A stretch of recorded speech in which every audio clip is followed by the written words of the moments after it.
ইতিহাসের এই ধারণা অধ্যায় থেকে কিছু গুরুত্বপূর্ণ প্রশ্ন নিয়ে আজকের এই ভিডিও। প্রথমে বলবো 1 নম্বর প্রশ্ন, হিস্ট্রিওগ্রাফি কথার অর্থ হলো। প্রথম এ অপশান ইতিহাসের উপাদান, অপশান বি ইতিহাসের লেখচিত্র, অপশান সি ঐতিহাসিক যুদ্ধ, অপশান ডি ইতিহাস চর্চা। তাহলে এখানে উত্তরটি হবে ইতিহাস চর্চা। এবার আমরা ইতিহাস চর্চাটা নিয়ে বলবো। প্রথমে আমরা জেনে নিব যে ইতিহাস চর্চাটা কি। ইতিহাস হলো মানুষের কাহিনী, মানুষের এগিয়ে চলার কাহিনী, জয়যাত্রার কাহিনী।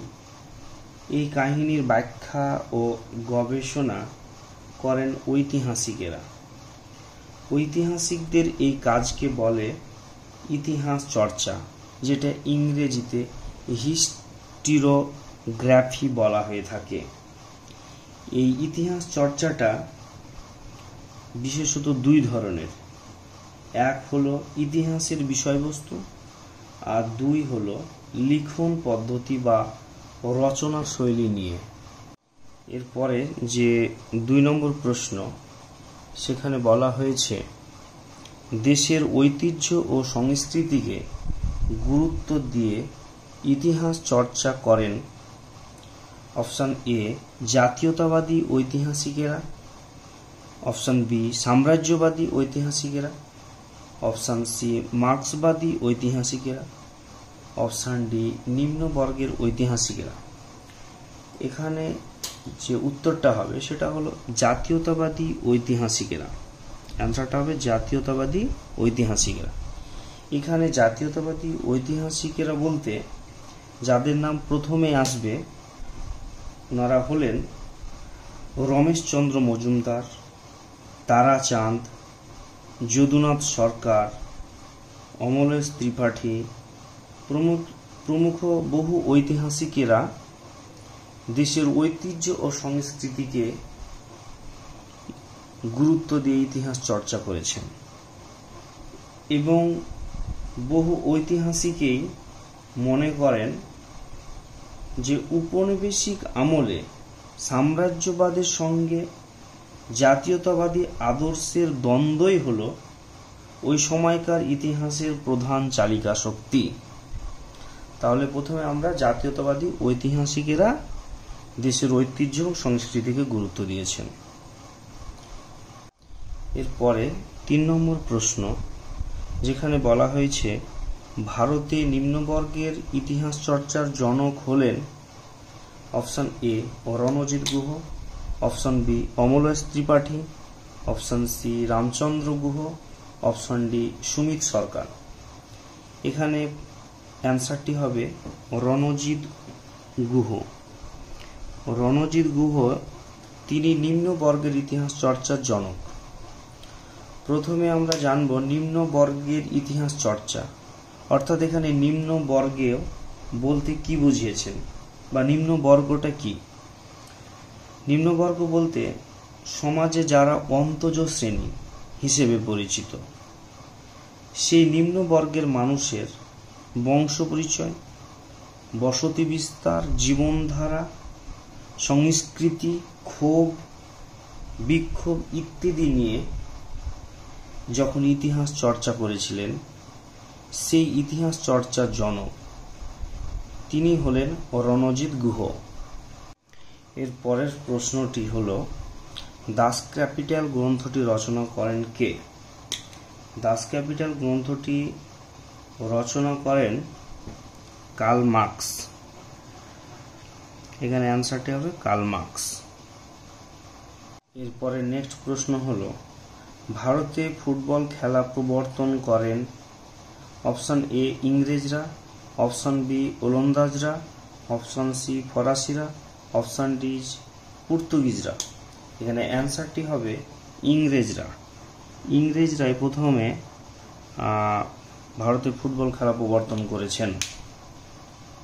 এরপরে নেক্সট প্রশ্ন হলো, ইউরোপে শিল্প বিপ্লবের আগে ঘটেছিল অপশন এ যোগাযোগ বিপ্লব, অপশন বি রাজনৈতিক বিপ্লব, অপশন সি আর্থিক বিপ্লব, অপশন ডি সামরিক বিপ্লব।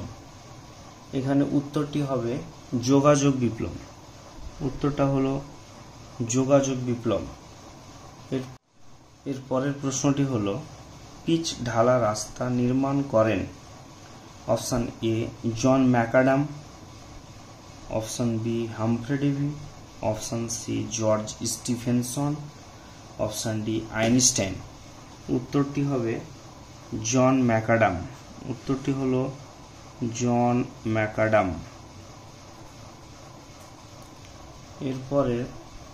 এরপরের প্রশ্নটি হলো, ভারতের প্রথম লিখিত ইতিহাস গ্রন্থের নাম হলো option A Rajatarangini, option B Mahabharata, option C Veda, option D Ramayana. এখানে উত্তরটি হবে রাজতরঙ্গিনী। উত্তরটি হবে রাজতরঙ্গিনী। এই রাজতরঙ্গিনী একমাত্র গ্রন্থ যেখানে প্রথম লিখিত হয় ইতিহাস ভারতের। এরপরের প্রশ্নটি হলো, কলহনের রাজতরঙ্গিনীর ইতিহাস অন্তর্গত হবে অপশন এ সামরিক ইতিহাসের, অপশন বি খেলাধুলার ইতিহাসের, অপশন সি স্থানীয় ইতিহাসের, অপশন ডি পরিবেশের ইতিহাসের। এখানে উত্তরটি হবে স্থানীয় ইতিহাস। এই স্থানীয় ইতিহাসটা আলোচনা করা হয়েছে কলহনের রাজতরঙ্গিনী। এরপরে নেক্সট প্রশ্ন, বাণিজ্য শহর বলা হয় মুম্বাইকে, কলকাতাকে, গুজরাটকে, বিহারকে। অ্যান্সারটি হবে মুম্বাই। এই অ্যান্সার হলো মুম্বাই। একমাত্র মুম্বাইকে বাণিজ্য শহর বলা হয়। এরপরের প্রশ্নটি হলো, সংস্কৃতির শহর বলা হয় অপশন এ কলকাতাকে, অপশন বি লখনৌকে, অপশন সি সুরাটকে, অপশন ডি মুম্বাইকে। অ্যান্সারটি হলো কলকাতাকে। একমাত্র কলকাতাকে সংস্কৃতির শহর বলা হয়ে থাকে। এরপরের প্রশ্নটি হলো, সামরিক ইতিহাস চর্চা প্রথম শুরু হয় অপশন এ রোমান সাম্রাজ্যে, অপশন বি ফ্রান্সে, অপশন সি ইংল্যান্ডে, অপশন ডি জার্মানিতে। উত্তরটি হবে ইংল্যান্ডে। এরপরে নেক্সট প্রশ্নটি হলো, আধুনিক ইতিহাস চর্চায় সবথেকে গুরুত্বপূর্ণ উপাদান হলো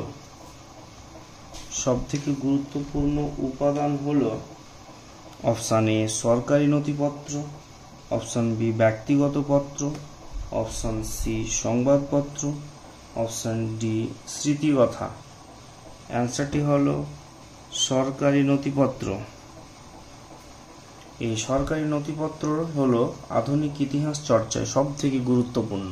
পরের নেক্সট প্রশ্ন, বিপিন চন্দ্র পাল লিখেছেন অপশন এ 70 বৎসর, option B Jibon Smriti, option C a nation in making, option D Anandamath.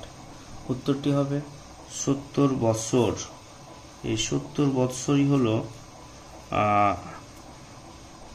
তিনি লিখেছেন। এর পরের প্রশ্নটি হলো, রবীন্দ্রনাথ ঠাকুরের লেখা স্মৃতিকথা হলো অপশন এ শেষের পরিচয়, অপশন বি 4 অধ্যায়, অপশন সি জীবন স্মৃতি, অপশন ডি গোরা। উত্তরটি হবে জীবন স্মৃতি। এর পরের প্রশ্নটি হলো, রবীন্দ্রনাথ ঠাকুরের লেখা জীবন স্মৃতি প্রকাশিত হয় অপশন এ 1320 খ্রিস্টাব্দে, অপশন বি 1319 খ্রিস্টাব্দে, অপশন সি 1419 খ্রিস্টাব্দে, অপশন ডি 1418 খ্রিস্টাব্দে। সঠিক উত্তরটি হবে 1319 খ্রিস্টাব্দে। এরপরের প্রশ্নটি হলো, জীবনের ঝরা পাতা গ্রন্থটি হলো একটি উপন্যাস, বি অপশন কাব্যগ্রন্থ, অপশন সি জীবনী গ্রন্থ, অপশন ডি আত্মজীবনী। তাহলে এই উত্তরটি হবে আত্মজীবনী। এই আত্মজীবনীটা হলো জীবনের ঝরাপাতা গ্রন্থটি। এরপরে এর নেক্সট প্রশ্নটি, বঙ্গদর্শন প্রথম প্রকাশিত হয় option A 1818, option B 1858, option C 1872, option D 1875। এখানে উত্তরটি হবে 1872। 1872 খ্রিস্টাব্দে বঙ্গদর্শন প্রথম প্রকাশিত হয়। এরপর নেক্সট প্রশ্ন, বঙ্গদর্শন পত্রিকার সম্পাদক ছিলেন option A Bankimchandra Chattopadhyay, option B Sarala Debi Chaudhurani, option C Dwarkanath Vidyabhushan, option D Vidyasagar. উত্তরটি হবে বঙ্কিমচন্দ্র চট্টোপাধ্যায়। বঙ্কিমচন্দ্র চট্টোপাধ্যায় বঙ্গদর্শন পত্রিকার সম্পাদক ছিলেন। সোমপ্রকাশ ছিল একটি দৈনিক পত্রিকা, সাপ্তাহিক পত্রিকা, অপশান সি পাক্ষিক পত্রিকা, অপশান ডি মাসিক পত্রিকা। উত্তরটি হবে সাপ্তাহিক পত্রিকা। সাপ্তাহিক পত্রিকা।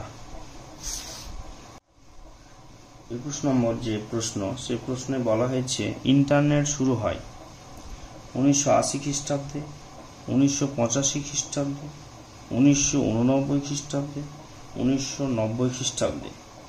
এখানে উত্তরটি হলো 1989 খ্রিস্টাব্দ।